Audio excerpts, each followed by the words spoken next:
Je pense que l'être humain mérite d'être respecté. Et l'une des choses qui cause ou qui pose problème dans nos églises, c'est qu'on a des types de loyauté qui va à sens unique. On nous apprend très souvent à respecter les hommes de Dieu, mais en retour, les hommes de Dieu ne respectent pas les fidèles. Je pense qu'au bout d'un moment, le même respect qu'on veut étant comme des dieux, on doit aussi rendre ça aux gens qui viennent dans nos églises, parce qu'en retour, ce sont des pères de famille, des chefs d'entreprise, ainsi de suite. À partir de ces moments-là, lorsqu'il y a un respect mutuel, on établit des règles de base pour régler des problèmes. Faut-il, oui ou non, payer la dîme ou les offrandes dans la nouvelle alliance ou encore après la croix? Oui. Pourquoi? La Bible répertorie quatre types, oui. Quatre sortes de dîmes.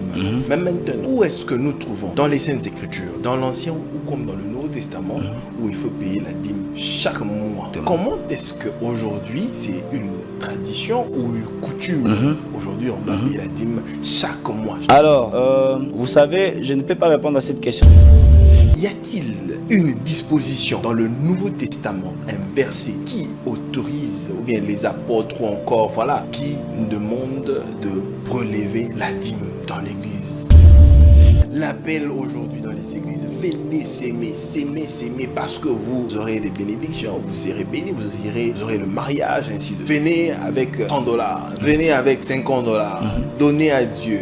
Ou c'est comme un spectacle où les gens vont dans un défilé. Chacun vient avec une somme d'argent. Qui va donner $1000, 800, 900? Y a-t-il une écriture? Ça, c'est pas servir les gens d'une certaine façon? Bon, moi, je pense que si aujourd'hui on a autant de problèmes dans l'église ou que l'offrande dans l'église est devenue un tabou, c'est à cause des abus. C'est vrai. Il y a beaucoup d'abus. Je les crois humblement que la majeure partie des gens qui dirigent les églises aujourd'hui en font un commerce.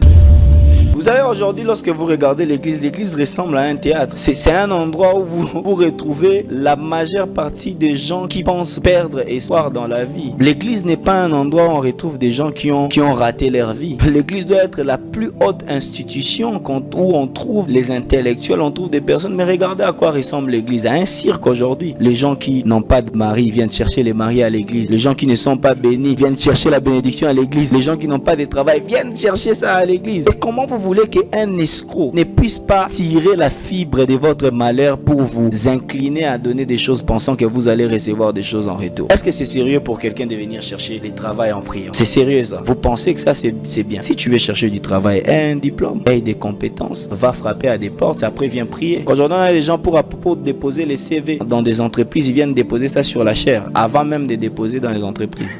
Pour avoir le mariage, qu'est-ce qu'il faut faire?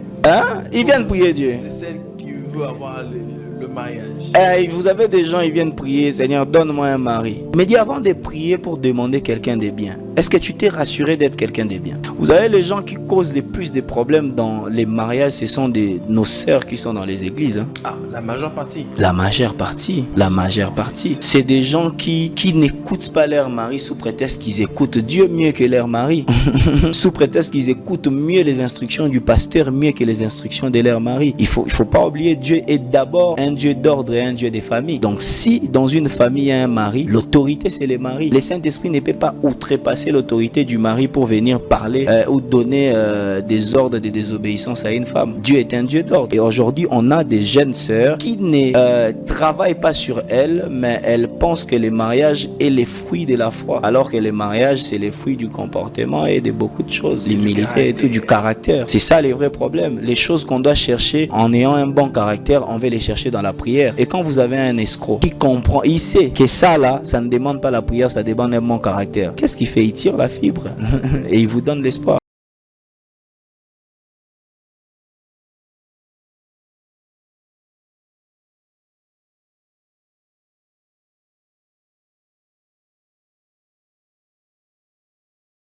Les pasteurs ou encore les hommes de Dieu aujourd'hui sont en train de tuer les fidèles, sont en train d'appauvrir les croyants d'une certaine façon dans la majeure partie des églises aujourd'hui en République démocratique du Congo.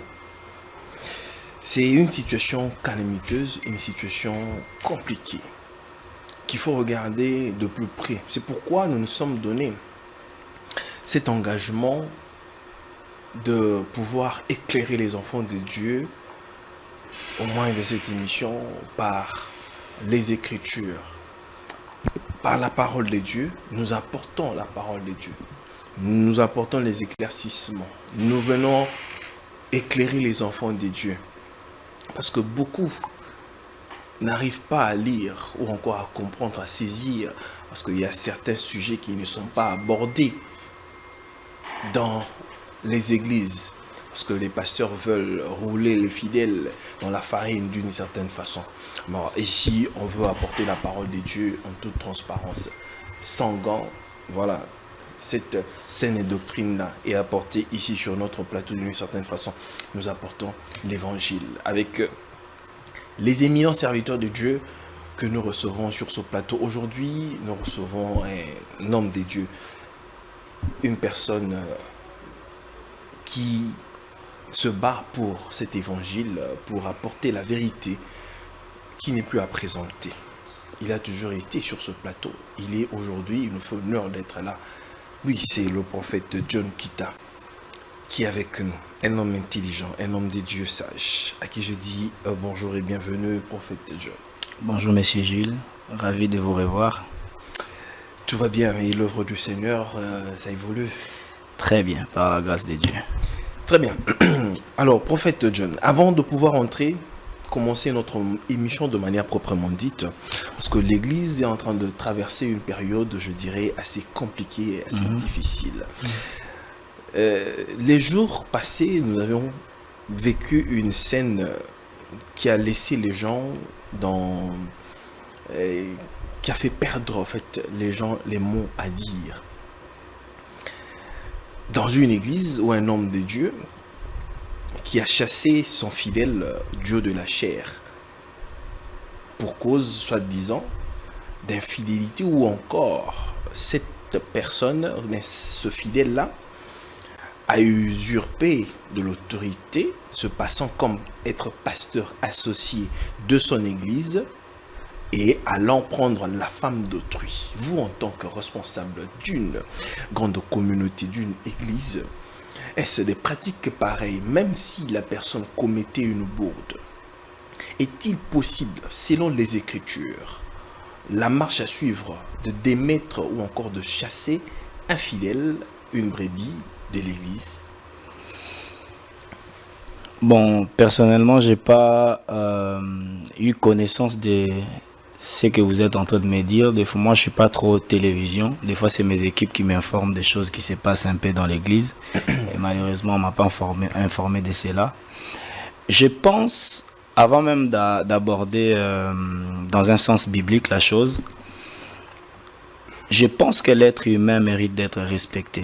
Et l'une des choses qui cause ou qui pose problème dans nos églises, c'est qu'on a des types de loyauté qui va à sens unique. On nous apprend très souvent à respecter les hommes de Dieu, mais en retour, les hommes de Dieu ne respectent pas les fidèles. Donc, je pense qu'au bout d'un moment, le même respect qu'on veut étant comme des dieux avoir, on doit aussi rendre ça aux gens qui viennent dans nos églises, parce que en retour, ce sont des pères de famille, des chefs d'entreprise, ainsi de suite. Et à partir de ces moments-là, lorsqu'il y a un respect mutuel, on établit des règles de base pour régler des problèmes.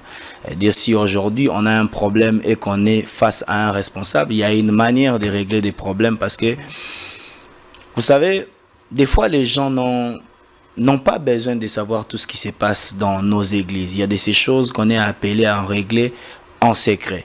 Ça, vraiment, je parle dans la mesure où la chose n'a pas eu des causes dévastatrices au niveau de toucher à toute l'église.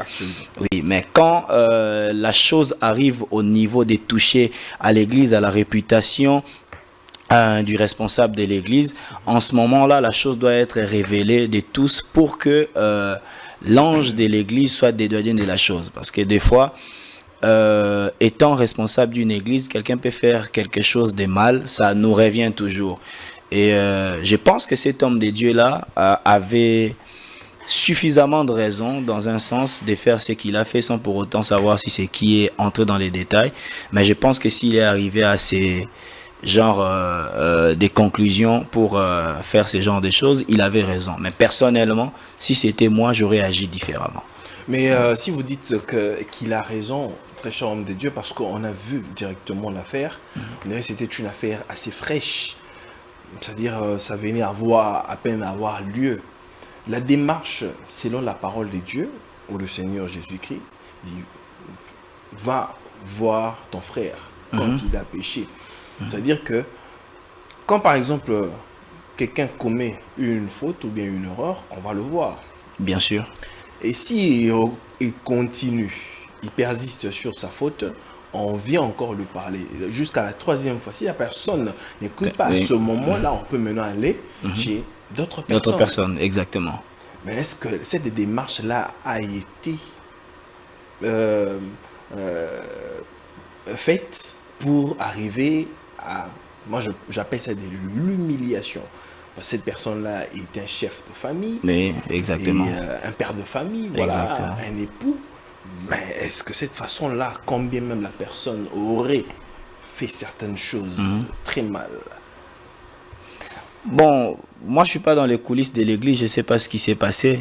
Vous êtes journaliste et c'est à vous d'investiguer. Mais je pense que si cette démarche-là a été respectée, les pasteurs ont raison de le faire. Comme j'ai dit, ça c'est son cas. Moi, à sa place, j'aurais pas agi. Laissez-moi vous donner juste un exemple de ce qui s'est passé dans mon église. J'ai eu un cas similaire. Quelqu'un a essayé vraiment de créer beaucoup de troubles au niveau où ça touchait même à ma personne. C'est vraiment un sujet c'était un sujet très délicat. Alors ce que j'ai fait, j'ai parlé à la personne plusieurs fois. J'ai parlé à la personne vraiment plusieurs fois, mais il voulait pas changer parce que Monsieur Gilles, très souvent nous pensons que les gens viennent dans nos églises pour changer, mais ils viennent des fois pour changer nos cœurs, la patience, développer beaucoup de choses en nous. Et à partir du moment où j'ai compris que cette personne-là ne voulait pas changer, ben écoutez, je l'ai appelé dans mon bureau parce que j'ai considéré que cette chose n'est pas, vu la fragilité de la chose et la délicatesse, je ne pouvais pas révéler ça au grand public. Alors je l'ai appelé. J'ai appelé une maman responsable de l'église et j'ai appelé mes pasteurs, les prophètes Miché et d'autres pasteurs qui ne sont pas ici avec nous. Je leur ai exposé les problèmes et j'ai demandé à la personne de se retirer de l'église sagement, sans pour autant qu'on fasse beaucoup d'histoires autour de cela. Il s'est retiré dans le calme et personne ne sait. Et il s'est retiré, c'est bon, je pense que des fois, les gens ne viennent pas dans nos églises pour nous voir exposer les autres. Ils viennent pour écouter Dieu et trouver des solutions à leurs problèmes. Ils n'ont rien à voir avec ces genres de scandales. Donc, à sa place, j'aurais agi comme j'ai agi dans mon église. J'ai parlé à la personne, de lui à moi, et j'ai informé certains pasteurs qui étaient aussi ses responsables. Et le conseil a décidé qu'il se retire et il s'est retiré. Très bien. C'est une décision assez sage. Si tous les hommes de Dieu pouvaient agir comme l'homme de Dieu vient de le dire là, au sein de son église, bon, c'était aussi beaucoup plus simple. Ça ne valait la peine. Parce que si cet homme-là, cette personne-là est une âme du Seigneur, et voilà, le Seigneur pourra toujours le sauver d'une façon ou d'une autre. Alors quand vous l'exposez, vous le jetez en pâture comme ça, vous ne savez pas les dégâts collatéraux et surtout sa réputation pourrait arriver, voilà. Alors mesdames et messieurs, nous ouvrons directement cette émission avec l'homme de Dieu. Nous parlons d'une question qui fait couler beaucoup d'encre, beaucoup de salive. Nous parlons sur la doctrine de la dîme et des offrandes, parce que les avis sont partagés. Aujourd'hui, certaines personnes disent qu'il ne faut pas payer la dîme. La dîme, on ne paye pas. Les offrandes, on ne donne pas. Alors, il y a certaines qui trouvent ce fondement-là dans les Saintes Écritures que la dîme ou les offrandes doivent être payées. Alors, nous avons un homme de Dieu, aguerri, qui va devoir nous éclairer sur la question. Alors, prophète John, je sais que vous savez que c'est un sujet tellement glissant dans les églises aujourd'hui parce que la religion, de fois, est divise un peu d'une certaine façon. Les hommes des dieux, et ainsi de suite. J'aimerais d'abord que vous puissiez nous circonscrire. C'est quoi la dîme? Bon. Est-ce qu'on doit remonter à la source ou vous voulez que j'explique la dîme comme tout le monde l'attend et puis après on va entrer? Oui, vous nous expliquez d'abord la dîme et puis on va maintenant remonter dans le temps. Ok. Vous devez savoir que selon la loi ou selon les types d'offrandes, on dispose de deux sortes d'offrandes. Les offrandes qui sont obligatoires et les offrandes qui viennent de la volonté personnelle. Alors, dans les offrandes obligatoires, il y a ce qu'on appelle la dîme, c'est les 1/10, c'est que Dieu réclame à toute personne qui travaille ou qui fait une œuvre quelconque liée à un produit ou un fruit qui revient. Donc Dieu ordonne à ce qu'on prenne les 10%. Ça, c'est dans la globalité. Dans la globalité. Les 10% du revenu. Alors, la question est de savoir, parce que nous avons l'Ancien et le Nouveau Testament. Bien sûr. L'Ancienne Alliance et la Nouvelle Alliance. Faut-il, oui ou non, payer la dîme ou les offrandes dans la Nouvelle Alliance ou encore après la croix? Oui. Pourquoi? Bon. Vous savez, les plus grands problèmes de l'Église aujourd'hui, c'est qu'on a affaire à des gens qui aiment beaucoup parler sans pour autant comprendre. Et vous avez des gens comme ça qui viennent dans nos églises, ils ne prennent pas suffisamment le temps d'étudier la Bible, ils viennent avec des conclusions qui émanent des opinions des gens. Alors qu'à l'église, on ne vient pas pour écouter les opinions des gens, on vient pour écouter Dieu, et les modes de fonctionnement, c'est Dieu qui les donne. Alors, lorsque vous regardez les Écritures, ou vous suivez de près les Écritures, vous allez vous rendre compte que la dîme, ce n'est pas un homme qui l'a instauré. Quand vous parlez de l'alliance, vous allez vous rendre compte qu'il y a l'ancienne alliance et la nouvelle alliance. On est bien d'accord. Mais ce qui pose problème aujourd'hui, c'est que les gens pensent que la dîme est une chose de l'ancienne alliance parce que c'est venu par Moïse. Mais écoutez, M. Gilles, Moïse n'a pas instauré la loi. Moïse l'a promulguée, mais c'est Dieu qui a instauré la loi. Si Moïse a promulgué une loi, cette loi venait de Dieu et Dieu a ordonné qu'on paye la dîme. C'est une chose que Dieu voulait. Regardez ce qui se passe lorsque vous arrivez dans le Nouveau Testament. C'est Jésus qui parle aux pharisiens. Il dit, vous payez la dîme, mais vous payez la dîme des pharisiens, vous êtes remplis d'injustice, ainsi de suite. Est-ce que Jésus n'était-il pas d'accord avec cela? S'il n'était pas d'accord avec cela, il allait automatiquement demander aux gens de ne pas payer la dîme. D'accord. Lorsque vous arrivez, si vous lisez des livres comme... Là, nous sommes dans Matthieu. Nous sommes dans Matthieu quelque chose. Lorsque vous lisez 1 Corinthiens 11, je crois, 1 Corinthiens 9, 11 à 14, vous allez avoir plus de précisions pour ça. La dîme est, je ne dirais pas obligatoire dans le Nouveau Testament, mais la dîme est facultative selon les croyances des gens. Paul l'a dit, il dit... celui qui sème peu récolte peu. Aujourd'hui, nous ne sommes plus soumis à la dîme de Moïse, mais nous sommes maintenant soumis à une dîme qui est proportionnelle selon les vœux de quelqu'un. Vous voyez? Et par là, qu'est-ce que je vais dire? C'est que à l'époque de Moïse ou dans la loi, les gens payaient une dîme qui avait déjà des standards. C'est-à-dire, on donnait 10% aux Lévites, 10% pour les pauvres. Il y avait plusieurs sortes de dîmes, on va en parler, j'aimerais bien. Mais maintenant, nous sommes dans la nouvelle alliance où toutes ces choses ont été abolies. Nous sommes dans la nouvelle alliance où Jésus lui-même s'est donné. Mais regardez ce qu'Hébreu dit, il donne un modèle des dîmes qui a été payé et il dit on doit prendre cette dîme, on doit rebondir sur cette dîme là pour se fixer les standards. Pourquoi? Parce que si on donne à quelqu'un les choix de choisir ce qu'il doit faire, il fera selon lui. Je me répète, on a la liberté de donner ce qu'on veut, mais on nous donne un standard. Parce que vous savez, dans l'église, lorsque vous ne donnez pas aux gens un standard, ils choisissent souvent ce qui est très bas. Ce standard-là de la paye de la dîme est fixé par l'homme ou bien par la parole de Dieu? Par la parole de Dieu.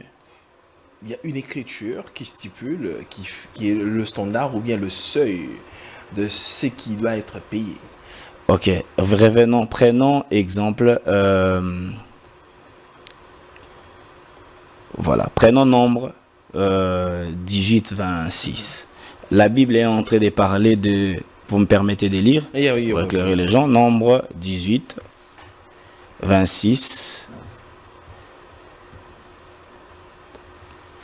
Alors, Nombre 18, 26. On est en train de donner un cours biblique ici.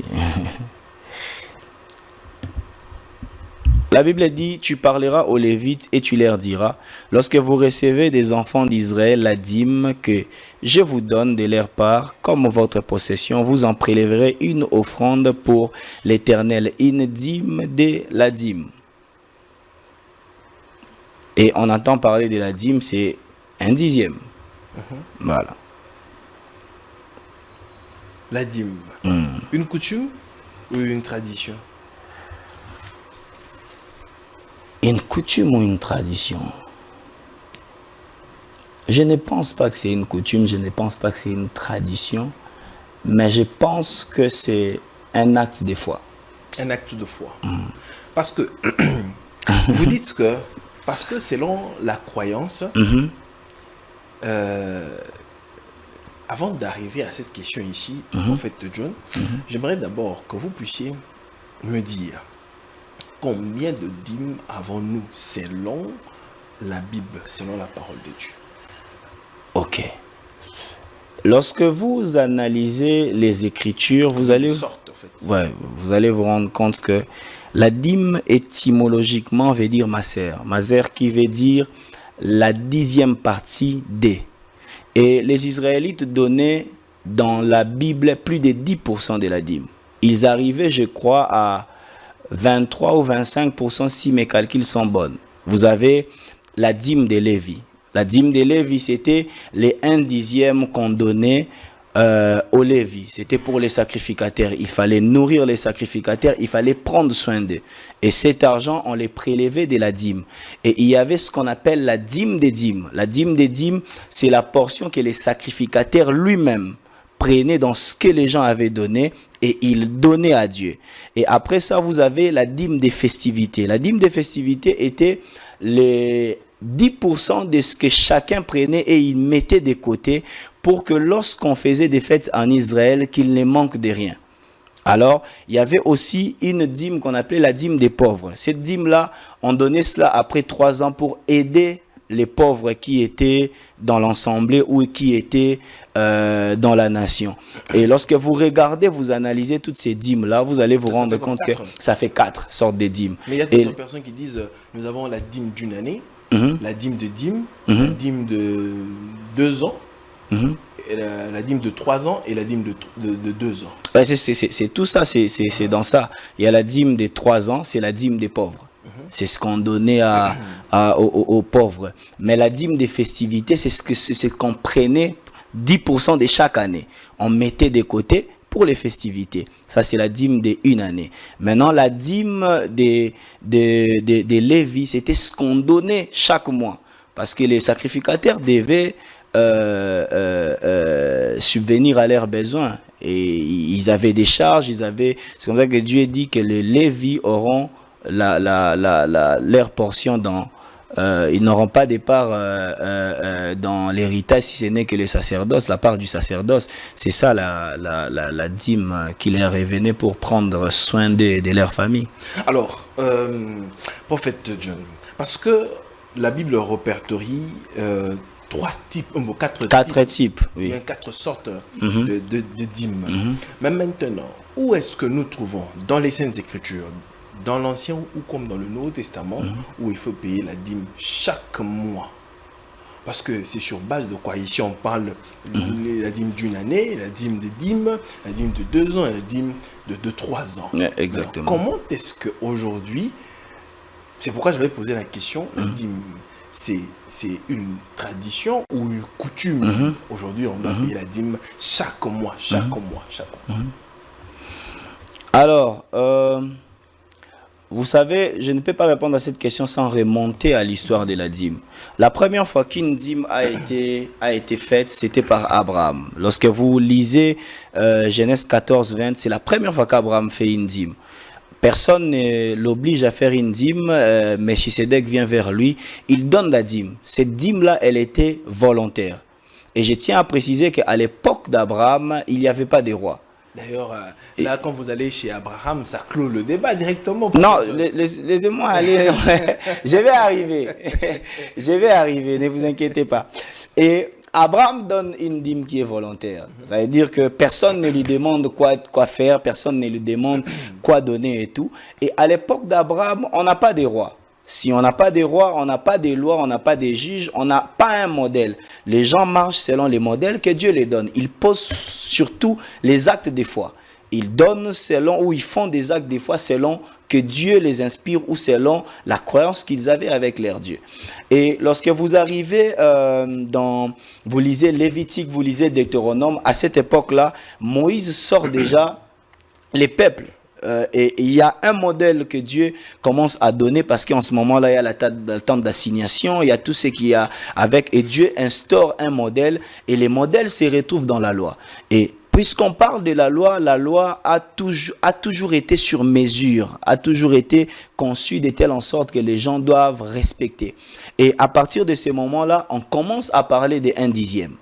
On commence à parler des 1/10, de ce qu'on doit donner aux Lévis, de ce qu'on doit donner aux pauvres, de ce qu'on doit donner à toutes ces choses-là. Mais lorsqu'on arrive, on est vraiment en train de partir. Hein. On a quitté Abraham, on est chez Moïse. Mais on arrive prenons ces textes de Malachie que tout le monde cite. Il dit, Dieu dit, vous me volez, vous dites que nous te volons en quoi? Malachie 3, nous commençons à 8 et nous partons. Et vous allez vous rendre compte que Dieu dit, apporter dans la maison du trésor. Je tiens à préciser que la maison du trésor ce ici, n'est pas la Bible. ce n'est pas l'église, c'est pas les temples. C'est c'était, si je peux me permettre de dire, c'était un bâtisse ou une maison, pour que les gens qui nous suivent comprennent, un magasin exactement, où les gens apportaient, c'était là où était stocké tout ce que les gens apportaient. On devait puiser là pour prendre soin du temple. C'est comme ça qu'on disait, apporter dans la maison du trésor. C'est pas les temples, mais ça servait à aller prendre dans ça pour prendre soin du temple. Lorsque vous quittez là, vous arrivez dans la nouvelle alliance, les modèles changent. Les modèles changent. Nous avons maintenant Christ qui instaure la nouvelle alliance. Christ dit, il n'est pas venu annuler, mais il est venu accomplir. Et à partir de ce moment-là, c'est ce que je disais ici, nous avons gardé un standing, nous avons gardé les 1/10. Et on commence à donner cela et on arrive, il faut voir aussi comment est-ce que les apôtres ont dirigé l'église, comment est-ce qu'ils ont fait pour organiser l'église. Et ces modèles-là, c'est ce que nous avons pris et nous avons adopté aujourd'hui. Pourquoi, monsieur Gilles? C'est parce qu'aujourd'hui aussi, l'église n'est pas comme à l'époque de Moïse. Aujourd'hui, nous avons des loyers à payer. Aujourd'hui, nous avons des pasteurs à payer. Aujourd'hui, nous avons les médias. Aujourd'hui, nous avons toutes ces choses. Maintenant, ma seule question est celle-ci. Si celui qui vient à l'église ne donne pas une dîme mensuelle, comment on fait pour payer un pasteur? Comment on fait pour avoir de belles lumières? Comment on fait pour payer un loyer si on n'a pas encore acheté? Et même lorsqu'on aura acheté, il y a des charges mensuelles qui nous reviennent parce qu'on a un personnel à prendre soin. On a des familles à nourrir dans les églises. Avant d'évoluer d'abord, là où vous êtes entré là, prophète John, là, parce que vous parlez de la nouvelle alliance avec Christ. Quand est-ce que la nouvelle alliance a pris effet? La nouvelle alliance a pris effet, je dirais, à partir de de Christ. Je dirais à partir de... Il dit, je ne suis pas venu abolir, mais accomplir. Mais Christ a mis fin à la loi à la croix. À la croix. À la croix. Donc, ça veut dire que la venue de Christ, on est encore sous la loi. Oui. Pendant son ministère, on est encore sous la loi. Oui. Il partait vers l'abolition des lois. Ça veut dire que la loi a pris fin, normalement, à partir des actes des apôtres. Des actes des apôtres, oui.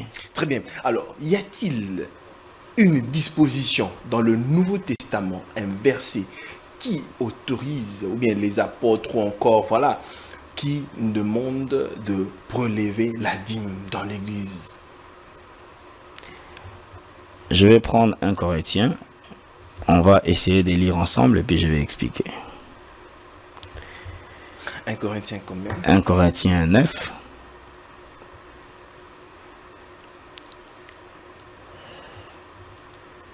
Un Corinthiens 9.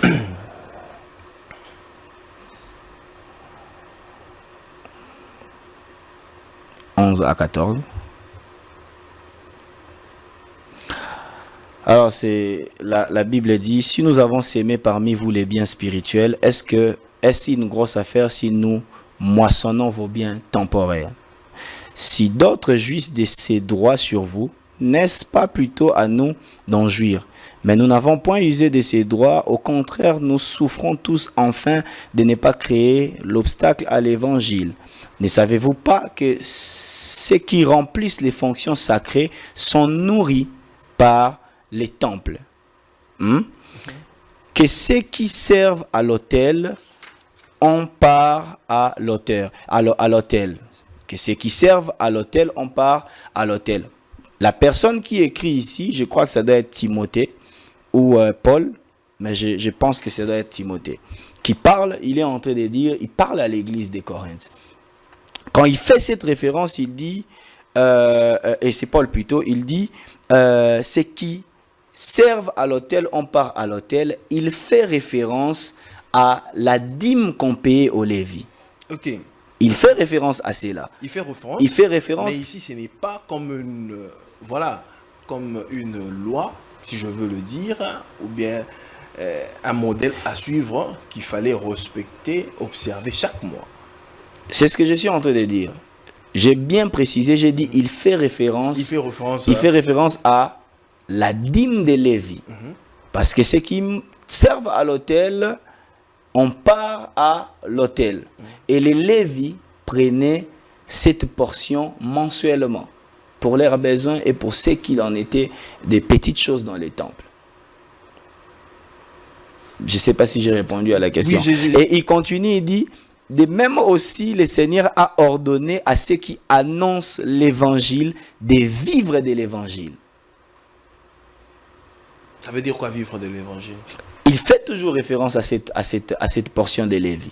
C'est-à-dire, pour un Lévi ne peut pas aller faire du commerce pour subvenir à ses besoins. Et un Lévi doit s'occuper des choses spirituelles des gens. Ce sont des choses qui ont rendu les pasteurs fainéants aujourd'hui en RDC. C'est-à-dire, un pasteur ne veut pas aller travailler parce que, voilà, j'ai une église et puis les brebis vont me... Non, mais là, ce que vous dites est vrai. Parce que Paul lui-même dit, il dit aussi plus tard, il dit, je n'ai pas voulu dépendre de vous. J'étais faiseur des tentes. Je faisais des tentes pour subvenir à mes propres besoins, pour ne pas causer un obstacle à l'annoncement de l'évangile. C'est-à-dire que on a des gens qui sont comme Paul aujourd'hui, qui, au vu de l'immaturité du peuple de Dieu, ils choisissent de travailler pour ne pas être à la solde du peuple de Dieu. Ça, c'est un cas particulier. Ça, c'est un cas particulier. Mais les Lévis n'allaient pas au travail. Et ils étaient dans les temples, ils s'occupaient des choses du temple. Vous avez parlé d'Abraham, parce que Abraham est considéré aujourd'hui comme le père de la foi. C'est le père de la foi dans le milieu chrétien aujourd'hui. Abraham a payé sa dîme à Melchisedec une seule fois. Abraham n'a jamais payé la dîme pour ses butins. Abraham a payé qu'une seule fois. Si Abraham, qui est notre modèle, Abraham, qui est notre père dans la foi, de qui puisons-nous, en fait, l'exemple de pouvoir payer autant? Est-ce que la part de l'homme n'est pas entrée? Parce que aujourd'hui, on veut interpréter, il y a des interprétations particulières qu'il y a aujourd'hui dans la Bible. Alors, le pasteur veut interpréter pour se consoler ou bien renforcer son ministère d'une certaine façon. Tout doit être puisé dans les Saintes Écritures. Bien sûr. Eu égard à Abraham, est-ce que nous avons vraiment un modèle comme ça qui nous demande de le payer et tel qu'exigé dans les églises? Parce que quand vous citez l'apôtre Paul ne fait que référence à la dîme des Lévites. Et là aussi, il n'y a pas vraiment une obligation ou une écriture qui stipule que le croyant doit venir, par exemple, chaque dimanche ou bien chaque mois, de payer votre dîme. Mais Abraham, lorsque vous parlez d'Abraham, Abraham n'était pas sous la loi. Il ne faut pas confondre cela. Abraham avait un modèle de foi que Dieu a donné. La loi a commencé avec Moïse. C'est lorsque Dieu donne les lois après la sortie d'Israël de l'Égypte. Mais est-ce que les lois que Moïse a promulguées sont des lois qui venaient de lui? Non. Parce que beaucoup de gens, Monsieur Jules, laissez-moi bien marteler sur cela. Lorsque les gens parlent de la loi, ils font référence à Moïse. Mais Moïse n'est que la personne qui promulgue la loi. Il n'en est pas l'instigateur. Il n'en est pas le maître. Il n'est que le canal par lequel la loi est passée. Nous devons remonter chez la personne. C'est par lui que le message est passé. C'est par lui que le message est passé. Mais il n'est pas le propriétaire du message. Qui a donné le message de la dîme ou les lois selon lesquelles la dîme devait être payée? Ce n'est pas Moïse, c'est Dieu. C'est Dieu qui l'a voulu. Mais il y a certaines personnes qui disent et le messager et le message ne font qu'un. Là, c'est dans la mesure où l'homme doit épouser son message. L'homme devient lui-même le message. N'avait pas épousé son message. Bon, je ne vais pas émettre des commentaires là-dedans. C'est comme la parole du prophète John et le prophète John. Non, c'est dans la mesure où l'homme épouse son message pour bien comprendre les messages. Mais vous savez, tout homme de Dieu, même lorsqu'il épouse son message, il n'en est pas le maître. Les messages t'est donné pour annoncer, mais tu dois épouser les messages parce que tu dois mieux comprendre ce que tu dois annoncer. Vous imaginez si je viens dans votre plateau, je vous dis des choses que moi-même je ne maîtrise pas, comment vous allez me trouver? Il faut épouser son message pour comprendre ce qu'on dit. Oui, c'est dans cette mesure-là, mais on n'est pas maître du message. Le maître du message, c'est Dieu qui les donne selon qu'il veut. Très bien. Alors, aujourd'hui, dans les églises hommes de Dieu, il y a une pratique. Oui. Il y a une pratique qui est un peu aberrante. Oui. J'aimerais peut-être expliquer parce que on dit souvent, c'est une phrase magique. On dit, je préfère le dire en lingala. Oui. Oui. Oui. Parce que nous savons tous que il y avait des fêtes dans l'Ancien Testament, ou bien sous la loi, dans l'Ancienne Alliance, où il fallait payer, il y avait des offrandes à donner, ainsi de suite. Bien sûr. Mais aujourd'hui, dans la Nouvelle Alliance avec Christ, tout a été accompli. Oui. Mais quand, par exemple, parce que c'était obligatoire de venir avec les offrandes et les dîmes par rapport à ces fêtes, ainsi de suite. Mais bien sûr. Alors, vous l'avez expliqué ici. Oui. Mais aujourd'hui, dans la Nouvelle Alliance, faut-il encore imposer, comme on dit aujourd'hui, il n'y a qu'une offrande, il y a prophète, il n'y a qu'une offrande, voilà, il y a Monsakoli, il n'y a qu'une offrande, il y a Nini, venez s'aimer, venez s'aimer. Et l'église est devenue comme on fait la vente aux enchères. Bien sûr. On fait maintenant l'appel aux enchères, Bien si sûr. je peux me permettre cette expression. Est-ce que tout ça, ce n'est pas une façon, en fait, on est en train de tordre le sens des Écritures et d'asservir un peu de... Voilà, toutes ces mamans-là, la majeure partie dans les églises, c'est les mamans. Et une maman qui vend, je sais pas moi, ses braises et son foufou, et voilà. Et elle fait son petit commerce, mais c'est ces mamans-là qu'on tord. Venez, Dieu, si tu ne donnes pas, Dieu ne va pas te bénir. Pour finir par là, prophète, on a été scandalisé, je crois, l'année passée, où un homme de Dieu, il demandait des offrandes. Une maman est venue avec 2000 francs. Cet homme de Dieu l'a jeté de l'argent sur cette maman-là pour lui dire bon, il a pauvre. 2000 francs, non, ça, pauvre le roi. Et l'homme de Dieu a insulté cette dame-là. Bon, monsieur Jules, puisque nous sommes en train de parler des choses sérieuses, je pense qu'il faut prendre des cas sérieux. Moi, je trouve que c'est...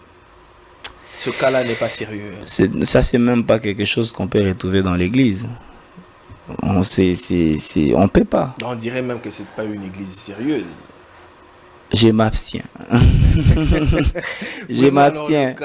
L'appel aujourd'hui dans les églises, venez s'aimer, s'aimer, parce que vous aurez des bénédictions, vous serez bénis, vous aurez le mariage, ainsi de suite. Votre question est de savoir si l'offrande est obligatoire ou il faut toujours venir avec l'offrande ou j'ai pas bien saisi l'essence de la question. Le fait de dire l'appel aux enchères, comme je l'ai dit. Oui, je vois. Oui. Venez avec $100, venez avec $50, donnez à Dieu, donnez ainsi de suite. Ou c'est comme un spectacle où les gens vont dans un défilé. Dans un défilé, oui. Chacun vient avec une somme d'argent. Si par exemple on a commencé avec $1000, qui va donner $1000? Celui de $1000 sort. On voit, il a donné $1000. Et celui-là qui a 800, 900, $50, ainsi de suite. Les gens viennent donner. Y a-t-il une écriture? Ça, c'est pas à servir les gens d'une certaine façon? Bon, moi, je pense que si aujourd'hui on a autant de problèmes dans l'église ou que l'offrande dans l'église est devenue un tabou, c'est à cause des abus. Il y a beaucoup d'abus. Je les crois humblement que la majeure partie des gens qui dirigent les églises aujourd'hui en font un commerce. Monsieur Gilles, vous savez, l'offrande va dans trois sens. Les premiers sens, c'est un don. Quelqu'un donne librement. Ça va dans un sens de la libéralité, c'est un cadeau. Le deuxième sens, ça va dans le sens d'une taxe. La taxation, c'est une chose qu'on impose, on imposait aux gens de donner. C'est un tribut qu'on payait à un chef. Et le troisième sens ici, ça allait dans le sens du sacrifice.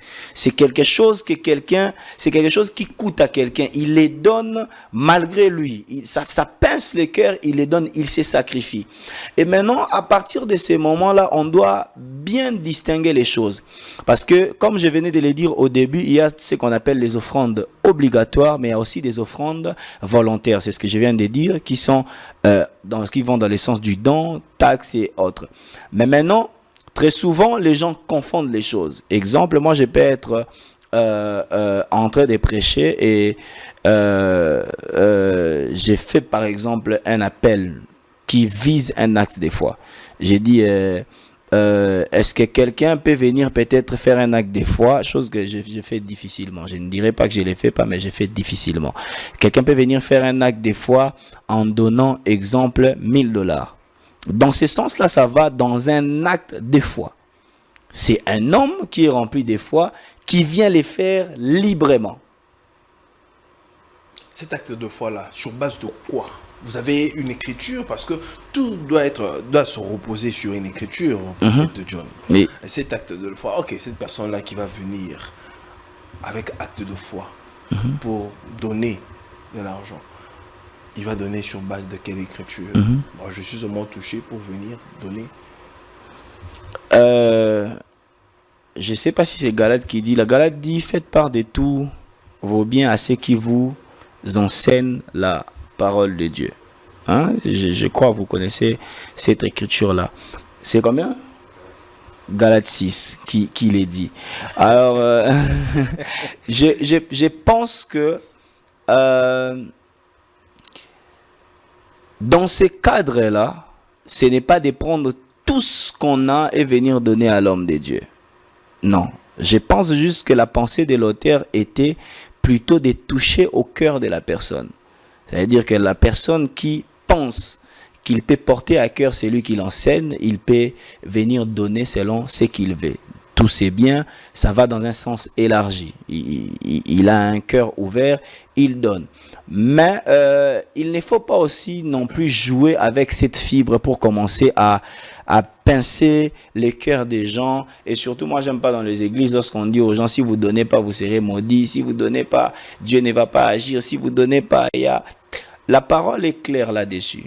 Paul le dit, il dit, si tu sèmes paix, tu moissonnes paix. Et c'est dans cette liberté-là, si quelqu'un donne 1%, il va récolter 1%. S'il donne 2%, il récolte 2%. Ça doit être libéral. Mais seulement, tu es libre de s'aimer ce que tu veux, mais tu seras obligé de récolter. Prophète John, pour que Dieu bénisse quelqu'un, est-il obligatoire de donner une somme d'argent pour en retour être béni d'une certaine façon. Ok. Prenons ces textes de Malachie. J'aimerais qu'on les lise ensemble. Est-ce qu'on peut faire cet exercice? Il n'y a pas de problème. Oui. Prenons. J'aimerais que vous les lisiez. Malachie combien? Malachie 3. Malachie 3. Malachie 3. 10. 10. Apportez à la maison du trésor toutes les dîmes afin qu'il y ait de la nourriture. Afin qu'il y ait de la nourriture dans ma maison, oui. Mettez-moi de la sorte à l'épreuve, Oui. dit l'Éternel des armées. Oui. Et vous verrez si je n'ouvre pas pour vous les écluses des cieux. Oui. Si je ne répands pas sur vous la bénédiction en abondance. Ok. Est-ce qu'on peut faire le contraire de ces textes? Dans un sens contraire, la Bible a dit apportez dans la maison du trésor. Est-ce qu'on peut faire cet exercice? N'apportez pas dans la maison du trésor. La maison du trésor, nous avons circonscrit ici que ce n'était pas l'église aujourd'hui. On y va. On y va. Est-ce qu'on peut lire? Ok. On peut lire. On y va, Molo. N'apportez pas. Apportez dans la maison du trésor. Ok. Afin qu'il ne manque de rien dans ma maison. Là, ça devient les temples. On prend dans la maison du trésor pour emmener dans les temples. La maison de Dieu. On est d'accord? D'accord. Maintenant, prenons les contraires de la chose. N'apportez pas dans la maison du trésor toutes vos dîmes et vos offrandes. Ne me mettez pas de la sorte à l'épreuve. Ça, c'est le contraire de la phrase. Pour vous, je ne menacerai pas les dévoreurs. Pour ceux qui n'apportent pas. C'est le sens contraire de la phrase, parce que la phrase est en affirmative. Moi, je vais dans le sens négatif pour donner ma réponse. Pour vous, ceux qui n'apportent pas, je ne menacerai pas les dévoreurs. Pour vous qui n'apportent pas, je n'ouvrirai pas les églises des cieux. Donc, vous voulez dire en quelque sorte. C'est Dieu, ça c'est pas moi, c'est Dieu qui dit. C'est la Bible. Non seulement cette écriture-là, comme ça. Disons que les offrandes et les dîmes sont les voies de bénédiction pour le croyant, ou encore de guérison, ou ce que nous voulons. C'est ça. Écoutez, monsieur Gilles, il y a 5 raisons pour lesquelles un croyant, un vrai croyant donne son offrande. La première des raisons, c'est parce que c'est un acte de foi, comme je le disais. La deuxième des raisons, c'est parce que c'est un acte d'obéissance à Dieu. Parce que c'est Dieu qui a instauré cet ordre. La troisième des raisons, c'est parce que dans l'offrande, on tire les salaires de l'ouvrier. La quatrième des raisons, c'est ça, pour répondre à votre question, c'est parce que l'offrande est une source de bénédiction. Et la cinquième des raisons, c'était un droit pour les ministres de Dieu. Cette offrande-là était aussi un droit pour les ministres de Dieu, voire même lorsque les gens ne donnaient pas, les ministres de Dieu et les sacrificataires avaient les droits d'aller les réclamer. Mais nous arrêtons ici à la quatrième. L'offrande est aussi une source de bénédiction pour celui qui l'apporte. Une source de bénédiction, ou encore, vous l'aviez peut-être évoqué un peu si haut, une façon aussi de protection divine.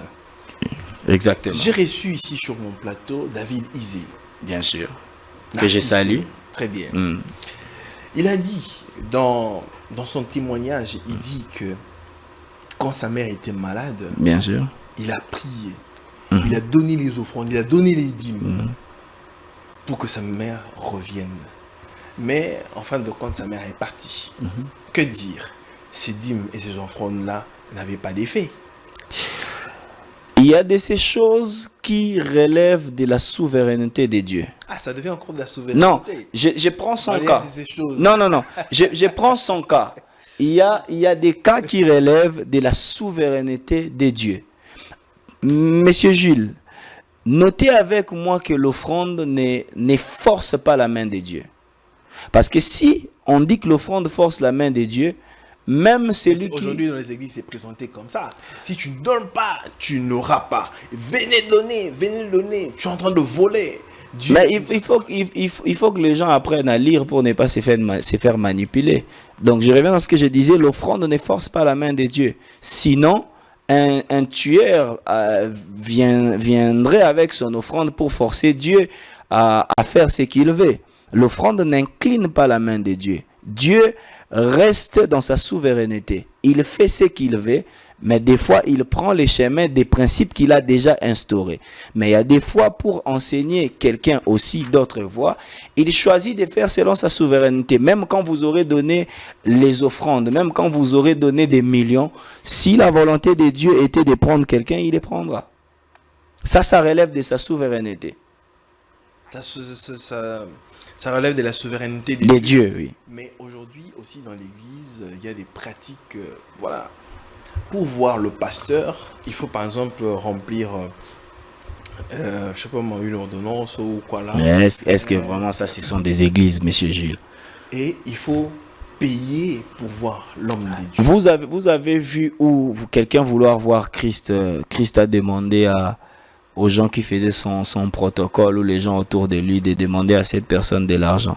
Moi, je tiens à vous préciser, parlons des choses qui sont sérieuses. Ça, ce sont des choses qui ne sont pas sérieuses. Les gens profitent de la bassesse des gens, excusez-moi, les gens profitent du manque de lumière dans l'intelligence des gens pour les manipuler comme ça. Vous n'éclairez pas aussi assez ces fidèles-là pour qu'ils arrivent à comprendre et à faire un parallélisme entre, voilà, ce que l'homme, entre parenthèses, des dieux dit et ce que la Bible dit. Est-ce que c'est d'abord sérieux pour un homme de Dieu avant de les voir de donner une offrande pour prendre rendez-vous avec lui? C'est pas sérieux ça. Je pense que dans l'aspect des choses, l'Église a ce qu'on appelle l'administration, et dans l'administration, tout est organisé. Tout est organisé, les salaires de l'homme des dieux, son transport, son gîte, son carburant, sa maison et tout ce qui va avec. Alors il ne faut pas au bout d'un moment prendre les fidèles de Dieu. Vous savez, monsieur Jules, moi j'ai dit quelque chose que beaucoup de gens ne prêtent souvent pas attention, beaucoup de serviteurs. L'Église est l'épouse du Christ. L'Église, je me répète, est l'épouse du Christ. Aucun de nous accepterait que son épouse soit vilipendée comme ça. Aucun de nous accepterait que son épouse subisse des abus comme nous faisons subir à l'Église. À partir du moment où nous comprenons que l'Église c'est l'épouse du Christ, nous devons traiter l'Église avec respect. L'Église n'est pas les bâtiments, l'Église c'est les peuples que Dieu nous envoie.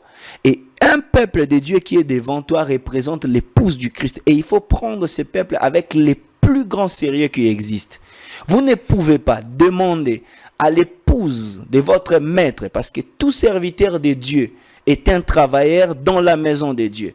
Donc, imaginez votre sentinelle vous dit des choses à faire avant d'avoir accès à des choses qui sont dans votre maison. Vous imaginez, vous arrivez devant votre porte, votre sentinelle vous dit, avant d'entrer ici, donnez-moi $100. Ça serait quoi votre réaction? Et c'est ce que les hommes de Dieu aujourd'hui font. On ne comprend même pas que l'Église, c'est l'épouse du Christ. Donc, nous sommes les serviteurs. Nous devons traiter l'épouse du Christ avec respect. On est arrivé à des niveaux où vous êtes en train de demander aux gens avant de prendre rendez-vous, il faut donner 5 000, 10 000 francs. Et c'est un peuple qui souffre. C'est un peuple qui souffre. Quelqu'un qui vient pour d'abord chercher une solution à son problème. Avant de vous voir, il faut l'argent. Quelqu'un qui vient pour une certaine maladie. Non, ça c'est pas une église. On doit lui demander de payer d'abord. Ça c'est pas une église, monsieur Jules. Ce n'est pas une église. Ce n'est pas une église. Parlons des choses qui sont sérieuses. Parlons des églises, des vraies églises. Ça c'est pas une église. Ça devient de l'arnaque. Ça devient de l'arnaque. Ça devient la photocopie d'une église ou un business fait pour remplir les poches des gens. Ça c'est pas une église. Ce n'est plus. C'est comme ça que moi je conseille à la plupart des gens de travailler.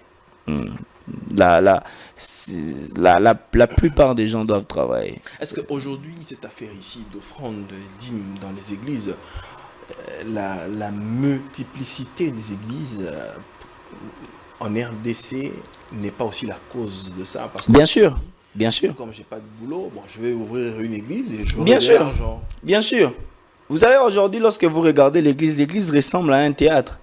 C'est un endroit où vous retrouvez la majeure partie des gens qui pensent perdre espoir dans la vie. L'église n'est pas un endroit où on retrouve des gens qui ont raté leur vie. L'église doit être la plus haute institution où on trouve les intellectuels, on trouve des personnes. Mais regardez à quoi ressemble l'église. À un cirque aujourd'hui. Les gens qui n'ont pas de mari viennent chercher les maris à l'église. Les gens qui ne sont pas bénis viennent chercher la bénédiction à l'église. Les gens qui n'ont pas de travail viennent chercher ça à l'église. Et comment vous voulez qu'un escroc, je parle des escrocs, pas des serviteurs de Dieu, ne puisse pas tirer la fibre de votre malheur pour vous incliner à donner des choses pensant que vous allez recevoir des choses en retour? Est-ce que c'est sérieux pour quelqu'un de venir chercher les travails en priant? C'est sérieux ça? Vous pensez que ça, c'est bien. Si tu veux chercher du travail, aie un diplôme, aie des compétences, va frapper à des portes, après viens prier. Aujourd'hui, les gens pour déposer les CV dans des entreprises, ils viennent déposer ça sur la chaire, avant même de déposer dans les entreprises. Mais pour avoir le mariage, qu'est-ce qu'il faut faire? Hein? Ils viennent prier Dieu. Celle qui veut avoir le mariage. Vous avez des gens, ils viennent prier, Seigneur, donne-moi un mari. Mais vous savez, Monsieur Gilles, laissez-moi vous faire rire. Un jour, j'étais en train de prier Dieu. J'ai prié Dieu, j'ai dit à Dieu, Seigneur, donne-moi une bonne femme. Donne-moi une bonne femme. Et j'entends la parole de Dieu qui me dit, es-tu un bon mari? I was like, mais Seigneur, qu'est-ce que tu veux me dire? Il me dit, avant de prier pour demander quelqu'un de bien, est-ce que tu t'es rassuré d'être quelqu'un de bien? Vous avez les gens qui causent les plus de problèmes dans les mariages, ce sont nos sœurs qui sont dans les églises. Hein. Ah, la majeure partie. La majeure partie. Comment la ça, majeure partie. C'est des gens qui n'écoutent pas leur mari sous prétexte qu'ils écoutent Dieu mieux que leur mari. Sous prétexte qu'ils écoutent mieux les instructions du pasteur mieux que les instructions de leur mari. Il faut pas oublier, Dieu est d'abord un Dieu d'ordre et un Dieu des familles. Donc si dans une famille il y a un mari, l'autorité c'est le mari. Le Saint-Esprit ne peut pas outrepasser l'autorité du mari pour venir parler ou donner des ordres de désobéissance à une femme. Dieu est un Dieu d'ordre. Et aujourd'hui, on a des jeunes sœurs qui ne travaillent pas sur elles, mais elles pensent que le mariage est les fruits de la foi. Alors que le mariage, c'est les fruits du comportement et de beaucoup de choses. L'humilité et tout, du caractère. C'est ça les vrais problèmes. Les choses qu'on doit chercher en ayant un bon caractère, on va les chercher dans la prière. Et quand vous avez un escroc qui comprend, il sait que ça là, ça ne demande pas la prière, ça demande un bon caractère. Qu'est-ce qu'il fait? Il tire la fibre et il vous donne l'espoir. Waouh, c'est très fort. C'est très fort, prophète John. Alors, nous sommes à la fin de notre émission, prophète. Pour ceux qui vous ont suivi, que peuvent-ils retenir de la dîme? Faut-il, après la croix, payer encore les offrandes, donner les offrandes et payer la dîme ou non? Bien-aimés dans le Seigneur, nous arrivons malheureusement à la fin. Mais ce qu'on doit retenir ici, c'est qu'il faut pour un chrétien donner sa dîme. Pourquoi? Je vais résumer. Nous avons des églises, nous avons des charges, nous avons des pasteurs, nous avons beaucoup de choses aujourd'hui à faire. Si vous ne les faites pas, qui va les faire? Et souvent, nous avons des fidèles qui sont très rigoureux. Mais pourquoi la lumière ici n'est pas bien? Pourquoi les temples n'est pas fini? Pourquoi telle chose? Mais on les fait avec l'argent de la dîme. La dîme ne va pas dans la poche du pasteur, la dîme va dans l'administration de l'église et l'administration règle les problèmes de l'église. Alors, il faut donner sa dîme. La dîme, prophète, nous avons fini. L'argent que le croyant paye à l'église ne change pas ou bien ne traite pas la question du salut. Rien à voir. Rien à voir. Ce n'est pas le fait, c'est lui qui l'a payé. Les saluts, il donne beaucoup d'argent. Il y a aucun prix. Si c'était question d'argent, Dieu est... c'est à lui qu'appartient l'or et l'argent. Il aurait pu payer par de l'or ou par de l'argent, mais Dieu a envoyé son fils mourir. Donc les saluts, on l'a hérité gratuitement par le sang de Jésus. Aucun homme ne peut prétendre payer pour son salut. Il n'y en a pas, parce que un sang a coulé. C'est les prix les plus chers qu'il soit pour les saluts. Donc les saluts n'ont rien à voir avec l'argent. Le salut n'a rien à voir avec l'argent. Alors, prophète John, nous avons fini. Je ne sais pas si vous avez un communiqué pour l'église. Je ne sais pas, moi, une manifestation que vous pouvez peut-être donner au peuple des dieux qui nous suivent. Alors, je vais plutôt donner nos coordonnées de l'église. Nous sommes situés sur Ngoma numéro 157, quartier Joli Parc, référence Palais des Marbres. L'église s'appelle Manaïm Camp des Dieux. Alors nous prions chaque mercredi de 17h à 19h30, chaque vendredi de 17h à 19h30 aussi, et chaque dimanche de 9h30 à 11h30. Et nous sommes déjà en train de nous apprêter pour les 5 juillet. Nous préparons une grande activité. Ça sera 6 heures de prière non-stop. Nous aurons la sœur Faveur Mokoko, l'homme de Dieu Michel Magna, l'homme de Dieu Jared Pongo et l'homme de Dieu Marco Marcosa. Et moi-même, je serai là. Donc, les peuples de Dieu, s'ils veulent nous contacter, ils peuvent nous contacter par le 082 32 85 065. Je me répète, 082 32 85 065. Merci, Monsieur Gilles. Merci beaucoup, prophète John, d'avoir accepté notre invitation ce jour. Merci, c'est moi qui vous remercie. Mesdames et messieurs, c'est ici que nous mettons terme à cette émission. Peut-être vous qui demandez les numéros. Ah, Monsieur Jules, voilà. L'homme de Dieu vient de donner son contact. C'est-à-dire, quitte à vous de pouvoir le contacter ou bien d'aller rejoindre l'église. Ça fera énormément du bien d'être édifié par les vrais hommes de Dieu. Moi, je vous dis un grand merci d'avoir été très nombreux à devoir nous suivre et continuer. Et ça nous fait énormément du bien. Si vous avez aussi des dîmes, des offrandes, envoyez-les. Envoyez vos dîmes. Parce que nous vous servons aussi d'une certaine façon. Que le Seigneur vous bénisse. Merci Hakim. Merci Hakim. Merci ODT. Que la paix soit avec vous et que Dieu vous bénisse. Au revoir.